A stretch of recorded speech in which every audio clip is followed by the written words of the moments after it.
I mean, of course, I never do see them ever. Oh, you don't? In the real life. Right, because you're out here and... Because yeah, I mean, you know, I don't really have any friends. Diane Keaton. For over 50 years, she's been more than just a movie star, she's a cinematic treasure. She's an icon of quirky charm, unmistakable style, and a talent that runs incredibly deep. From her lovable, Oscar-winning role in Annie Hall to her powerful work in films like The Godfather, she's created a persona that feels both aspirational and completely down-to-earth. We see her as the embodiment of grace, humor, and a kind of intellectual cool. But what if that public image, the one so carefully curated over half a century, is only part of the story? What about the relationships she's kept hidden? Hollywood is a town built on collaboration, but we all know collaboration can breed conflict. Behind the glamorous premieres and the smiling red carpet photos, it's a world of intense pressure, clashing egos, and whispered resentments.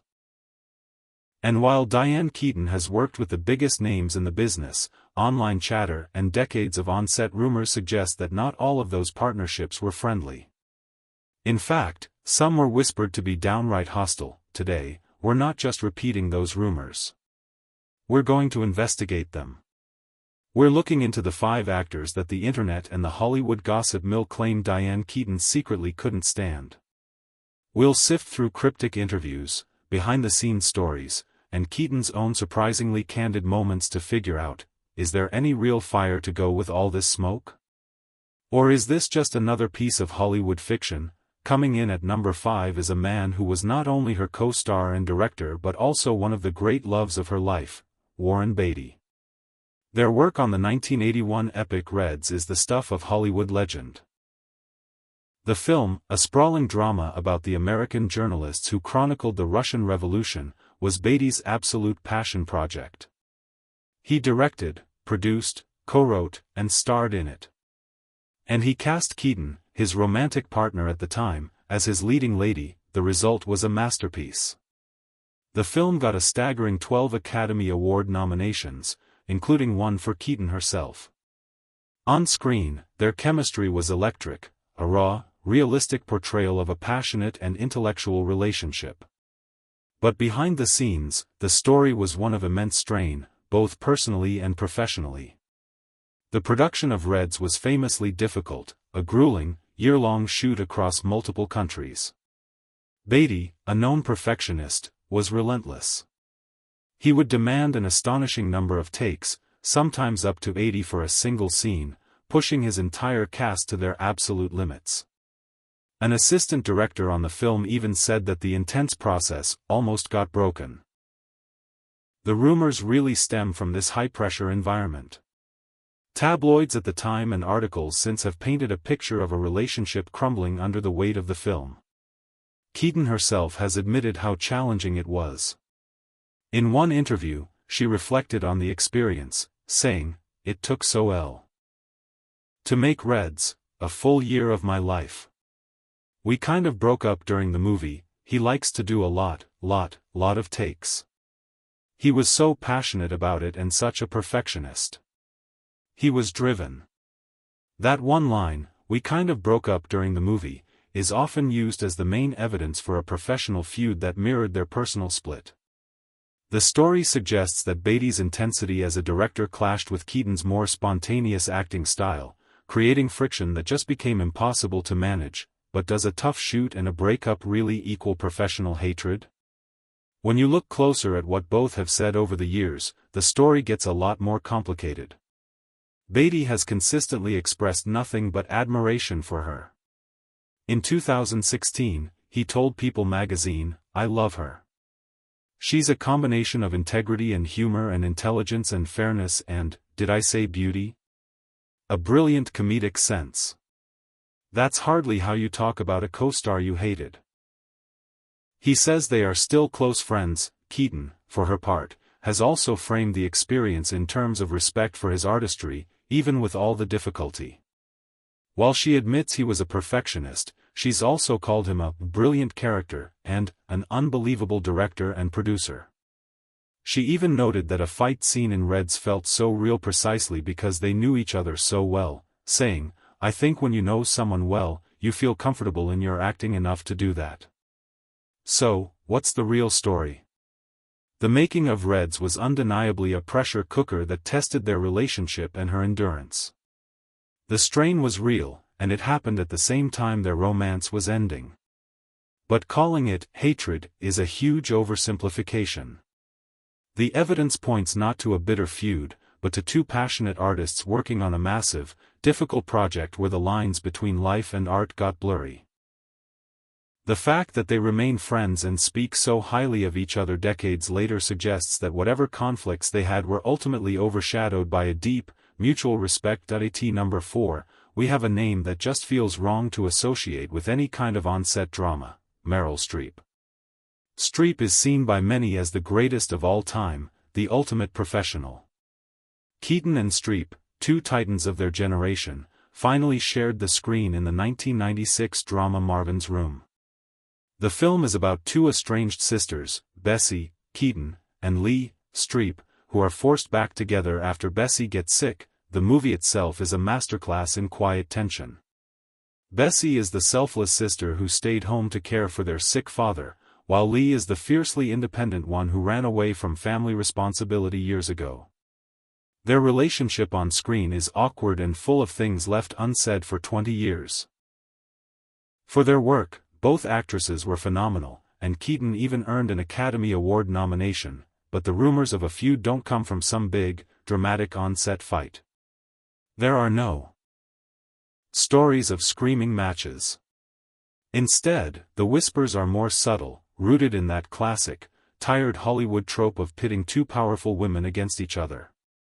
Some online gossip has suggested that behind the professional respect, there was a competitive tension and a real lack of personal warmth. The theory goes that Keaton found Streep cold, or that they just never clicked, their different styles creating a quiet divide. Some of this talk has been fueled by Keaton's own incredibly honest, and often self-deprecating, comments about her social life. In a 2017 interview on Jimmy Kimmel Live, Keaton was talking about her AFI Life Achievement Award celebration, which Meryl Streep attended. When Kimmel asked about her friendships with these stars, Keaton bluntly said, "I don't really have any friends." She explained that while she admires people like Reese Witherspoon and Meryl Streep, they aren't friends, in the way most people mean it. "Meryl doesn't call," she joked. It's exactly that kind of deadpan, honest comment that gets twisted. A statement about not being close personal friends is easily spun by the gossip machine into, they secretly hate each other. The rumor mill loves the idea that two legendary actresses from the same generation have to be either best friends or bitter rivals, with no room for just being respectful colleagues, but when you actually look at the analysis of their work in Marvin's Room, critics praised how well their performances worked together. One review pointed out how they gave each other so much to work with, creating a dynamic that maximized each other's strengths. That points to a high level of professional synergy, not personal hatred. They were collaborators telling a believable, emotional story about a strained sisterhood. So, did Diane Keaton hate working with Meryl Streep? All the real evidence points to no. The truth is probably way less dramatic. They are two different people with different lives. Keaton is famously private and admits to not having many close friends in the industry. Their relationship seems to be one of immense professional respect between two masters of their craft, who came together, made something powerful, and then went their separate ways. The feud looks like a total fabrication, built out of Keaton's refreshing honesty. We're about to crack into our top 3, where the stories get even more personal and the lines between love, art, and conflict get incredibly blurry. If you're finding this look behind the Hollywood curtain fascinating, and you want to separate fact from fiction on more of Hollywood's biggest legends, make sure you hit that subscribe button and ring the bell for notifications. You won't want to miss what's coming next. Cracking our top 3 is an actor whose on-screen persona is just as iconic and unpredictable as Keaton's, the one and only Jack Nicholson. When these two finally teamed up for the 2003 romantic comedy Something's Gotta Give, the excitement was huge. Keaton played Erica Berry, a successful playwright, and Nicholson played Harry Sanborn, a wealthy, aging playboy who is dating her daughter. When Harry has a heart attack and is forced to recover at Erica's beach house, an unlikely romance begins. Their chemistry was undeniable, a perfect mix of sharp wit and real vulnerability that audiences loved. The film was a smash hit, and Keaton got another Oscar nomination. But the rumors around their collaboration suggest their on-screen magic came from a very real, and sometimes confusing, off-screen dynamic. The whispers aren't about hate, but about a clash of eccentric personalities and a blurring of lines that supposedly left Nicholson completely baffled. The most famous story from the set comes from the film's director, Nancy Meyers. She remembered rehearsing a key scene where Erica professes her love for Harry. After the take, a visibly shaken Nicholson pulled Meyers aside. "He's all rattled," Meyers recalled. "I said, 'What's up?' And he goes, 'Diane just told me she loves me.'" Meyers had to gently remind her star that the line was in the script she wrote. "He thought she meant it," she explained. "It's really funny. That's her." This story is sometimes twisted to suggest Keaton's behavior was difficult, portraying her as so lost in her own world that she unnerves her co-stars. It plays into the kooky actress label she's had her whole career. The gossip suggests this style, while brilliant on camera, could be confusing to work with, but a closer look tells a different story. That "I love you" moment, instead of being a sign of conflict, is really a testament to her immersive acting style, a style Nicholson seems to have deeply respected. Keaton has admitted she was nervous to work with him, saying, "Jack became larger than legendary. He became a national treasure." But that nervousness seems to have turned into a comfortable and authentic on-screen relationship. Both of them have spoken fondly of the experience. Keaton described their kissing scenes as "heaven to perform," saying she had a "fabulous time." And Nicholson, far from being annoyed, seems to have been genuinely charmed. Keaton has said plainly, "I'm still friends with Jack." She even gushed about him, saying, "And look at him. He's a beauty. He never really got the proper due for his great Irish face." Those are not the words of someone who clashed with her co-star. The rumor of a feud with Jack Nicholson seems to be a classic case of confusing eccentricity with hostility. Her acting process is unconventional. She's been known to literally spin in circles to get off balance before a take for a more natural performance. That might be confusing for a moment, as the famous story shows, but it's part of the genius that makes her so incredible to watch. The evidence suggests that instead of hating each other, Keaton and Nicholson developed a deep admiration and a real friendship, born from the joy of making one of the most beloved rom-coms of the century. At number 2, we get to a relationship so layered and so deeply tied to Diane Keaton's life and career that it has fueled talk for 50 years, Al Pacino.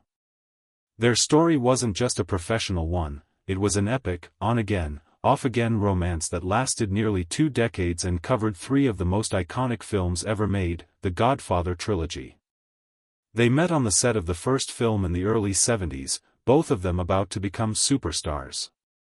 Keaton was cast as Kay Adams, the all-American girlfriend to Pacino's intense Michael Corleone. Keaton has been very open about how instantly and intensely she was drawn to him.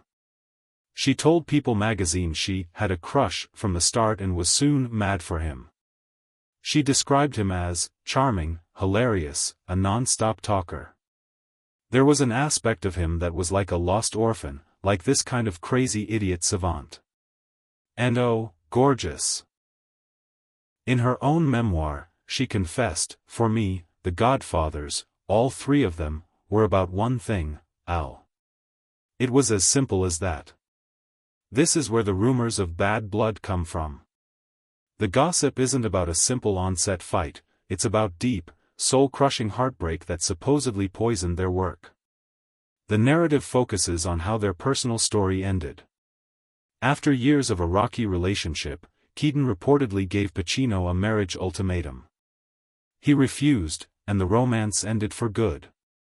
Some online narratives frame this as a devastating betrayal, implying he was cold and cruel to her professionally, just as he had been personally. The suggestion is that working on The Godfather Part 3, a film that required them to play the damaged love between Kay and Michael, was excruciating for Keaton, forcing her to act out a reconciliation on screen that she was being denied in real life. The pain of the breakup was real. Keaton herself has said of the relationship, "I worked hard on that one. I went about it in not a perfect way." But does personal heartbreak really mean professional hatred? That's the key distinction the rumors ignore. When you look at their public statements over the years, what you see is an enduring, if complicated, affection. There is no evidence of bitterness from Keaton. In fact, when AARP asked about Pacino, she was protective, saying, "He was part of my life for a while. How can I say anything bad about Al? It just feels like it's too much for me. I've got to pass on that one." That's not how someone with a decades-long grudge talks, it's how someone safeguarding a significant history talks, and their friendship has clearly lasted. At Keaton's AFI Life Achievement Award ceremony, it was Pacino who came on stage to honor her, telling her directly, "You're a great artist. I love you forever." The idea that Diane Keaton hated working with Al Pacino is a dramatic misreading of the situation. It confuses the profound pain of a lost love with professional anger. Their relationship was a defining one for her, and its end was painful. But all the evidence suggests that underneath that pain is a foundation of mutual respect, shared history, and a deep, lasting love that has settled into a unique, lifelong friendship. And now, we've arrived at number one. The most rumored, most complex, and most controversial professional relationship of Diane Keaton's entire career. It's the man who was her director, co-star, mentor, lover, and friend, Woody Allen. Their collaboration is legendary, giving us some of the most beloved comedies ever made, including Annie Hall, the film that won Keaton her Oscar and immortalized her persona for generations. Their on-screen dynamic was electric, a perfect mix of his neurotic intellectualism and her quirky charm. Their real-life romance in the 1970s became part of their myth, with Annie Hall seen as a romanticized version of their own relationship. With a partnership that intense and long, it's almost guaranteed that rumors of conflict would pop up. The gossip mill has pushed different ideas over the years, that Allen was controlling, or that their creative partnership was so intense it never became a real friendship.